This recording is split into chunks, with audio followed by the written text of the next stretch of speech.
learning now how to drop bombs in circles of people according to the atmosphere of those people. And each bomb of wisdom has a timer on it. It hits your ear, it hits your soul, but it explodes at a certain point in your life. And with our faith in that man and what he's gotten, and our faith in God, we ain't got to wait for it to explode. We know it's going to explode because it's exploded in us. So when he said, I am that Jesus of today, that's a bomb. But that bomb, he's been dropping that for a minute now. Yes, he has. Brothers and sisters, he's given birth to a whole new nation of followers that are being made like himself. We are Farrakhan. Thank you for listening to these few words, brothers and sisters. My time is up as I greet you all in peace. Assalamu alaikum. All praises are due to Allah. All praises are due to Allah. Is everybody all right? Yes, sir. I am too. You know, you never know how we're going to deal. You come with notes and we plan and Allah plans and Allah is the best of planners. But I'll blame it on Sister Taisha. Right. You know what I mean? Because she just redirected that spirit. But it's all good by the grace of Allah. It's still, harmonized in the way that Allah wanted it to. How many of you are glad that you came out today by a show of hands? All praises due to Allah. I mean, this is a good way to start off the week. Is that right? Because we know tomorrow we got to go to work and do other things. We want to be fueled up with the right spirit. Is that right? How many of you are here for your first time? Anybody here for their first time, never been to the mosque before? Can you just stand so everybody can see you? All praises are due to Allah. Yes. Yes. Let me just ask you, brothers, one or two questions. My brother here, what's your name, brother? My brother? Yes, sir. Well, Charles Thomas, but I like to go by Hassan. All right, brother Hassan. Who invited you out, brother Hassan? Brother Jabril Muhammad from Mosque. Praise be to Allah. Let's give brother Hassan and brother Jabril a round of applause. Thank you. And what's your name, my brother? My name is Aaron Thompson. Darren? Aaron Thompson. All right, you Aaron. All right, go ahead. No, Aaron in the book got a big job to do, brother. Brother Aaron, who invited you out? Brother James. All right, let's give brother Aaron and brother James a round of applause. Thank you, brother Aaron. And what's your name, my brother? Say again. Perrin Dunstan. I just want to make sure I'm saying your name right, because when we say Brother Perrin, your ears, whoa, somebody called my name? That was my name. All right, Perrin Dunstan. Who invited you out, brother? Brother Yasin? Praise be to Allah. Let's give Brother Perrin Dunstan and Brother Yasin a well-deserved round of applause. Thank you, brother. Now, you brothers can be seated. The question that I have, and this is for all of us, and also my brothers, how many of us believe what we heard and that which we understood to be the truth and good for us as a people? Can I see by a show of hands?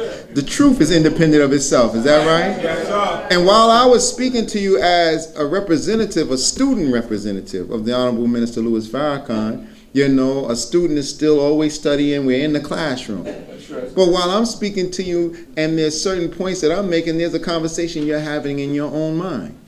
And at the end of that conversation, you come to a point to realize, whether or not you believe it. You don't know it all, but believe and bear witness to what you heard to be the truth and good for us as a people, then that puts us all in the valley of decision. And my question is, if you're glad that you came and you bear witness to what you heard to be the truth and good for us as a people, how many of you would like to come and join hands with the minister by coming into the mosque and learning more about this wisdom and this teaching, that you may be able to learn how to use it in your life for the betterment of your family and your people? Are any of you that want to take that kind of stand? Because if you do, I want to shake your hand on behalf of Minister Farrakhan. Just let me know by a raise of your hand. All right, my brother, can you come on up front? Is there anyone else? All praises due to Allah. Let's give them a round of applause.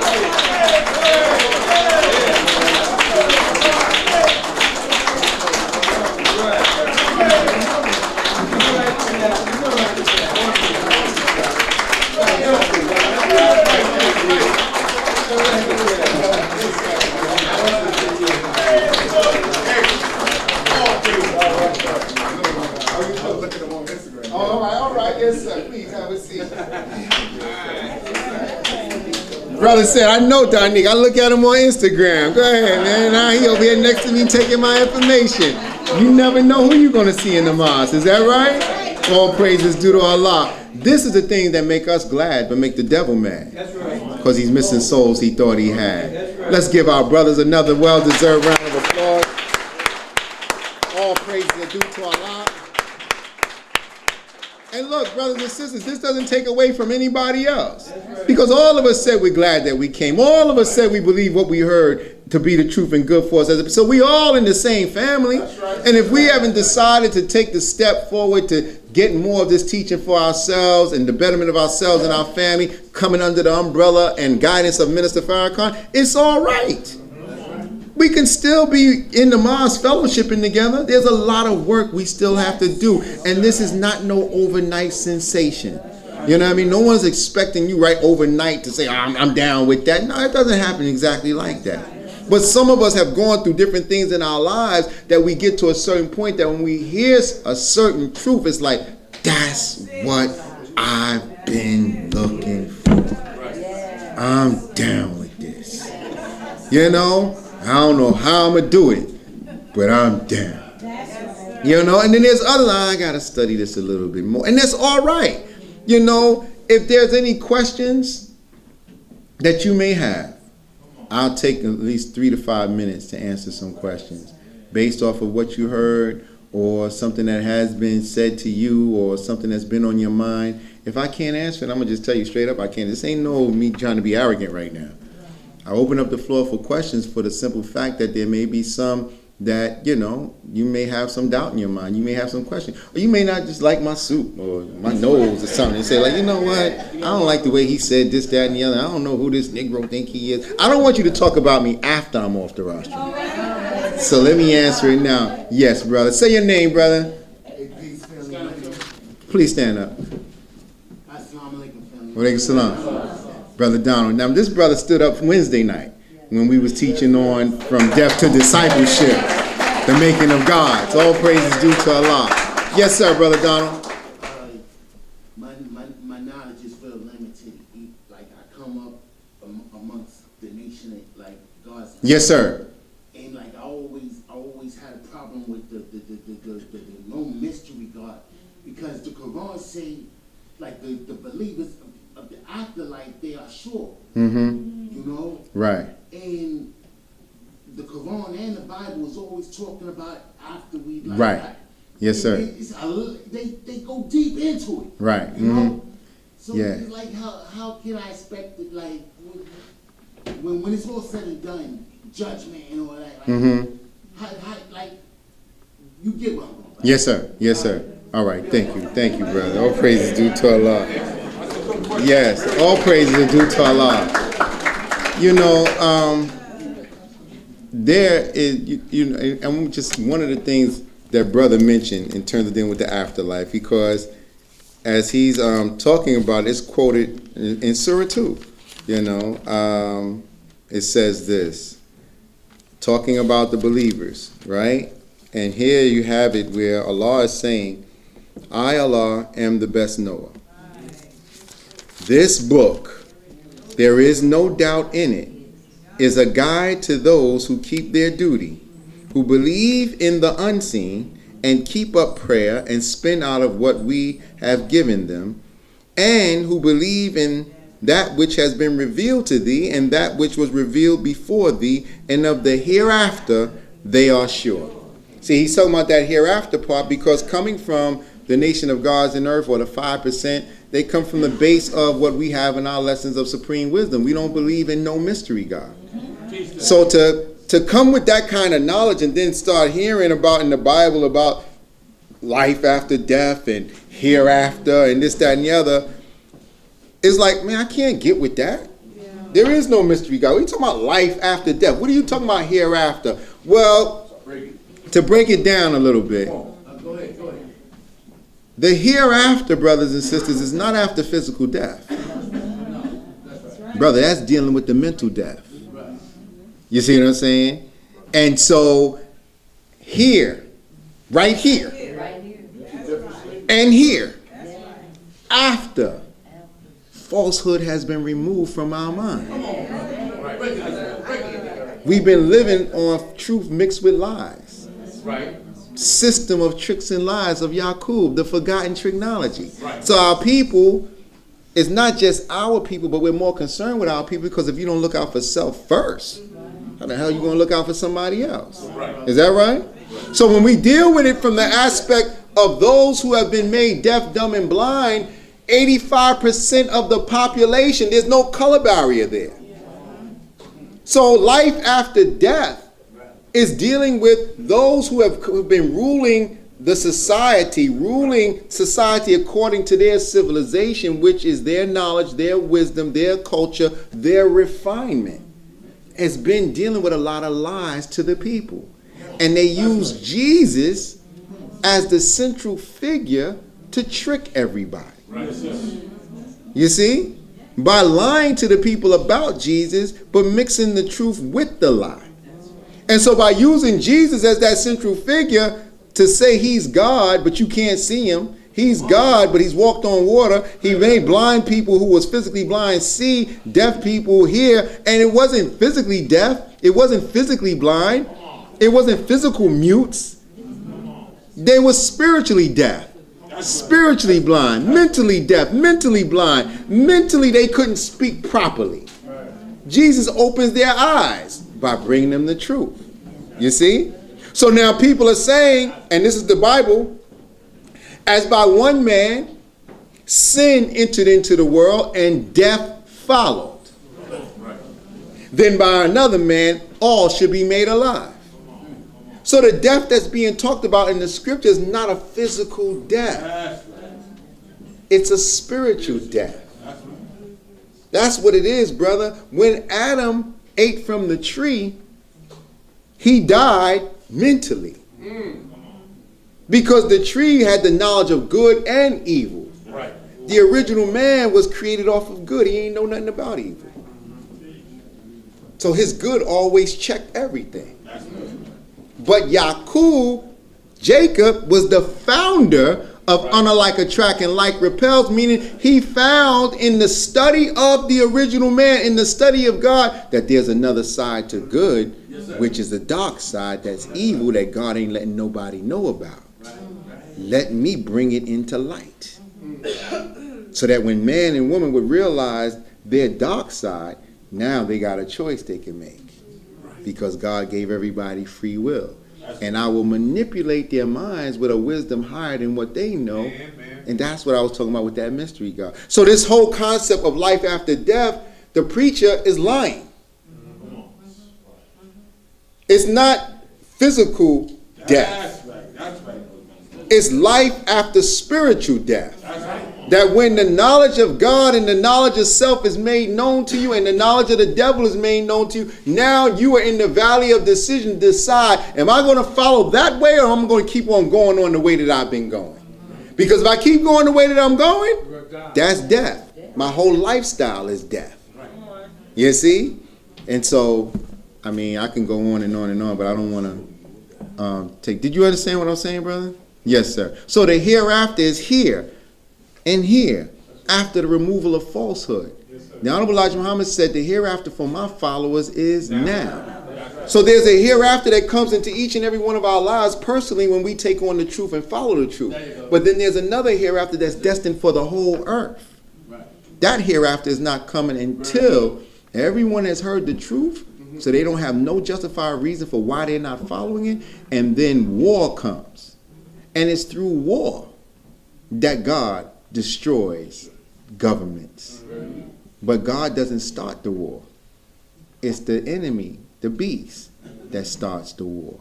And there's this third war that's coming, that is the war of Armageddon.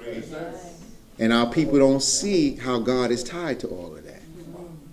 But he is. Yes, sir, brother. Walaikum salam. May I ask 2 questions, please? Sure. Okay, I would like to know, like, where in the scripture would it say where the Quran will help to verify the Bible, and as well as, like, some type of scriptural reference for Jesus descends into hell before descending into heaven? Before he can send into heaven. I don't have it noted exactly where the scripture is of the each one of those, but I can get it to you. If there's anyone of my brothers out here that know it right offhand, then please say so. But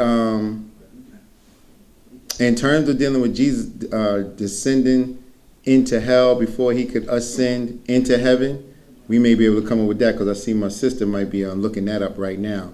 But the Quran being a verification of the truth of the Bible, that I don't know right offhand, but I can get back to you on it, because it is definitely there, and it may be in one of the places that we can look to get the guidance on that is, do you have Message to the Black Man? No, sir. Okay, get Message to the Black Man family, all of us. That should be in our library. Sister Jadea? Yes, sir. Regarding the Quran as a verification for the Bible, you can go to chapter 2, verses 90 on. Surah 2, verses 90. Thank you. 291 and then even 297. Okay. Yes, sir. Praise be to Allah. Yes. Thank you, sister.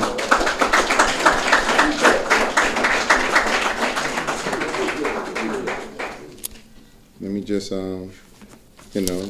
she just did verse 91 and verse 97. Say that again, ma'am?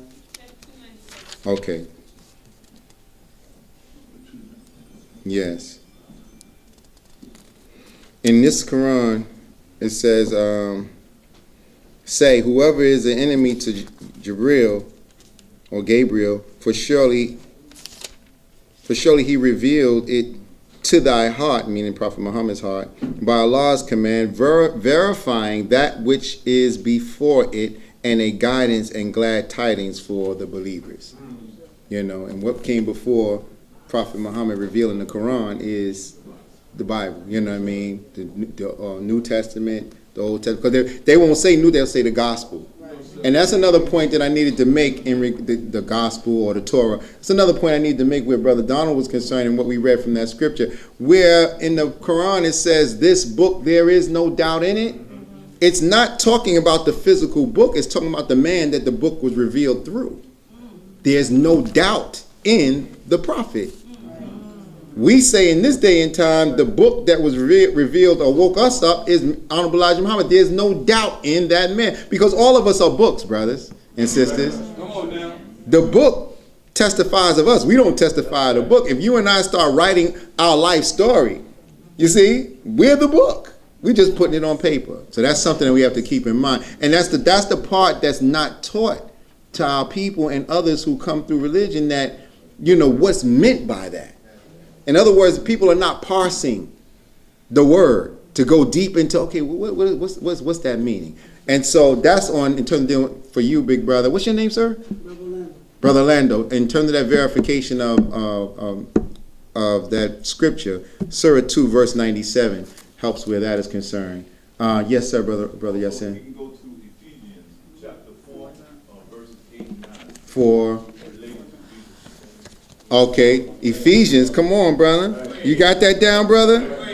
And family, I hope y'all writing it down too, because that was a good question that brother asked, and I'm glad he asked the question, because brothers and sisters, oftentimes, as some will say to me, say, brother, you be quoting a lot of different scriptures and you're not unpacking that. You know what I mean? And I'll be like, I don't have time to unpack it.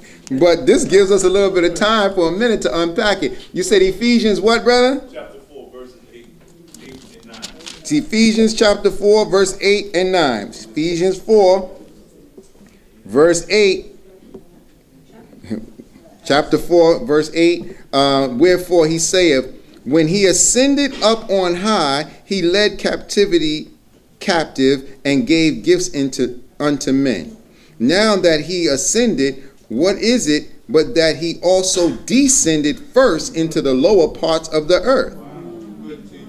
And this is the ministry and gifts of Christ to his body, that's talked about in the book of Ephesians. And I'm pretty sure there's other verses that bear witness to that. But hell is meant for purification. You see?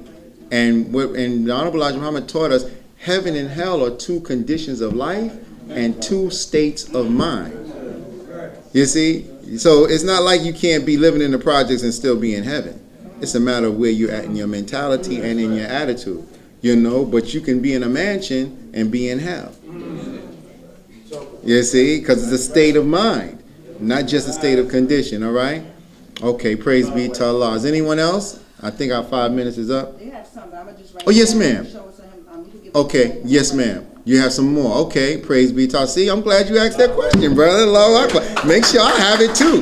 Yeah, look, you know what I mean? Because we can start quoting some of that next Sunday by the grace of Allah. Yes, praise be to Allah. So, brothers and sisters, did y'all enjoy yourself? Yes, sir. Oh, Allahu Akbar. Allahu Akbar. All right, now.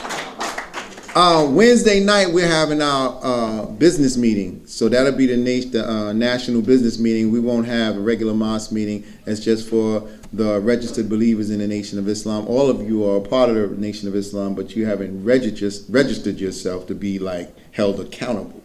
See, when you registered, you held accountable. You know what I'm saying? So that kind of meeting you don't have to be at. You know what I mean? But we'll be back here on Friday night in our study guides, and our study guides is dealing with self-improvement, the base for community development. If you want to be a part of the study circle, just come out Friday night. We start at 7:30 and we finish by 9 o'clock in the evening.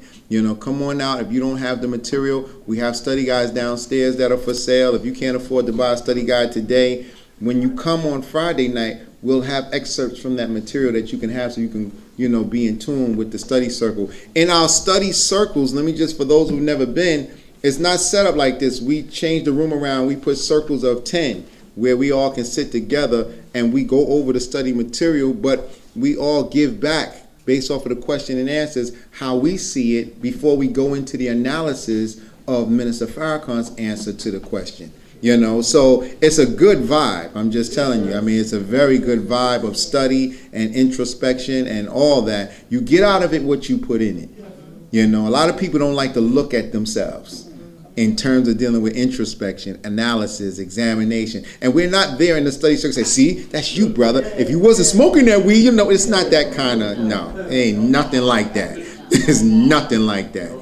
All of it is to build up the leadership qualities that's inside of ourselves, the God nature that's in us, by making us look and reflect on the lives of the prophets and principles of things we are able to pinpoint from the minister of what comes out of certain aspects of the prophet's lives, and then see where it matches up with ourselves and our own personal lives and what's going on in America today. It's a good study. So if you can make it out Friday night, come on out. If not, we're back here on Sunday.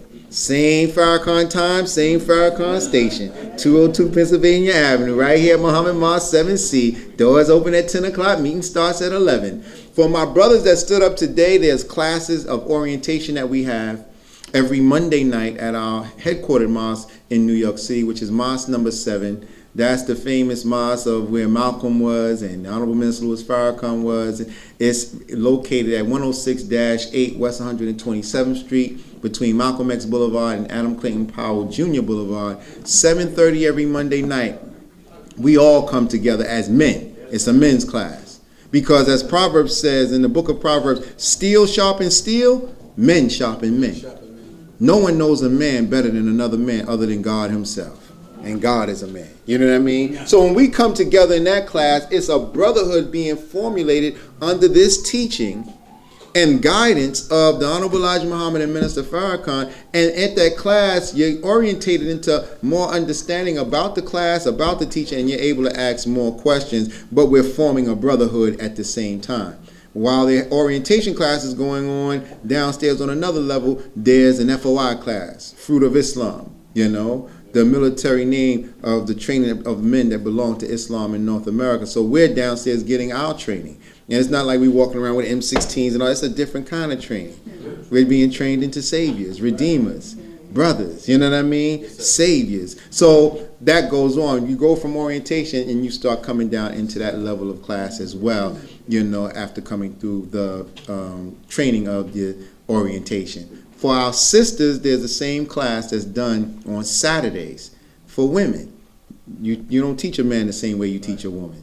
And so the women are sharpening women in their class every Saturday morning at the same location, 9:30 a.m. Sisters come together, and everybody's coming together from all 5 boroughs, including Westchester County and parts of New Jersey. You may see people you ain't seen in a long time sitting right up in that class. You may see somebody that used to be your teacher or your counselor or your mentor say, I knew it was something about, you mean to tell me you was an FOI? I mean, the minister just talked about dudes like you, man. You ain't, no, let me stop. But you'll be surprised. And the main thing that we know is all at the root of it all is us submitting our will to do God's will. And that's what makes the brotherhood and the sisterhood so tight. All right?